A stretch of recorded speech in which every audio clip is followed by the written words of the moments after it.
নমস্কাৰ বন্ধুসকল গ্ৰেনাইটৰ dining table বহুতে নিজৰ ঘৰত ইউজ কৰে। তো গ্ৰেনাইটৰ ডাইনিং টেবুলবিলাক একচুৱেলি কেনেকৈ বনোৱা হয় মই আজি আপোনালোকক অলপ দেখাব চেষ্টা কৰোঁ। অলপ ভিডিঅ'টো ষ্টাৰ্ট কৰোঁ।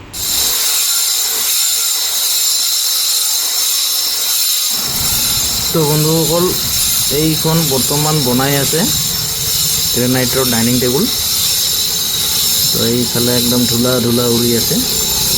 এইখন একচুৱেলি বনাওঁতে অলপ টাইম লাগে। একদিনমান আগতে এইখন আঠা এটা এৰালডাইট আঠা পায়, তো সেইটো লগাই পেলাই দুটা সেইটো ডাবল মল্ডিং বুলি কয় একচুৱেলি।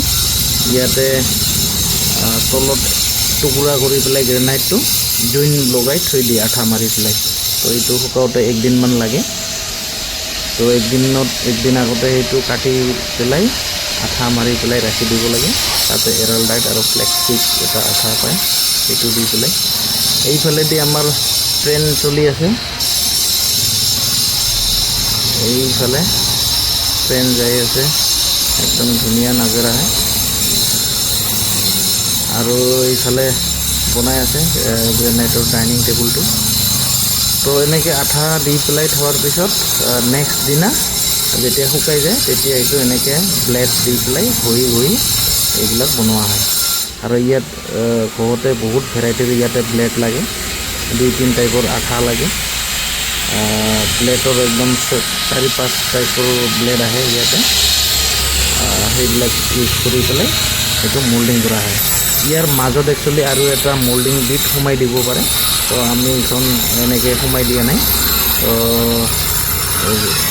কাষ্টমাৰে এইটো দিব দিয়া নাই, অলপ কম পইচাত দৰকাৰ বুলি কৈছিল, সেইকাৰণে আমি সেইটো সোমোৱা নাই। সেইটো বিট লগাই দিলে আৰু দেখাত সুন্দৰ দেখে, একদম মাজত শাইনিং কৰি থাকে এইটো। তো এইবিলাক আমাৰ নতুনকৈ বনোৱা ষ্ট'ৰ হয়, এইবিলাক ঢালাই মৰা হৈছে, চাফা কৰা হৈছে। আৰু এইবিলাক এই ষ্টেণ্ডবিলাকত আমি 2x4 টাইলছবিলাক ৰাখি দিওঁ। এইবিলাক ঢালাই হৈছে, এইফালে এতিয়া ঢালাই কৰিব বাকী আছে। তো বহুত ষ্ট'ৰ দৰকাৰ হয় এইটো দোকানৰ কাৰণে।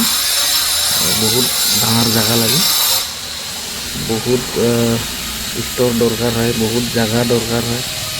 আৰু লগতে ষ্ট'ৰ মেইনটেনেন্সো বহুত থাকে ইয়াতে।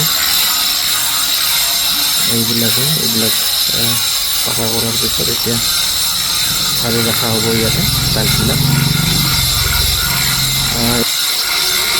এইবিলাক একদম ধূল উৰি আছে। আৰু এনেও বৰ্তমান ধূলাৰ সময় হয়, চাৰিওফালে ধূলা উৰি থাকে। সেইফালে সেইকাৰণে আমাৰ পানী মাৰি আছে দোকানৰ চাৰিওফালে, সন্মুখত এইফালে। তো নহ'লে বহুত ধূল হয়, দোকানৰ ভিতৰত সোমাই আহে পুৰা ধূল, গাড়ীবিলাক যাই থাকে, সেইকাৰণে ধূলবিলাক সোমাই থাকে। তো বহুত ধূলাৰ দিন হয়। এইবিলাক পানী মাৰিব লাগে বহুত, সদায় পানী মাৰা হয় 2বাৰমান, নহ'লে গোটাই ধূলা হৈ যায়। তো গ্ৰেনাইটৰ কামটো চলি আছে, ডাইনিঙৰ কামটো।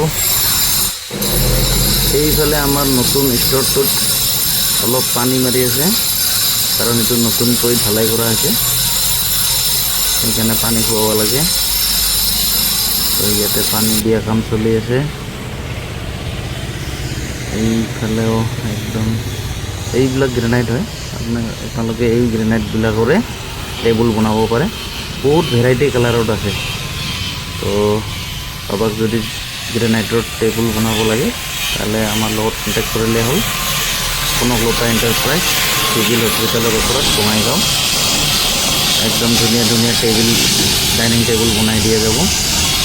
আপোনালোকে যিকোনো কালাৰ চইচ কৰিব পাৰে, বহুত কালাৰ আছে, আৰু লাগিলে আহি যাব।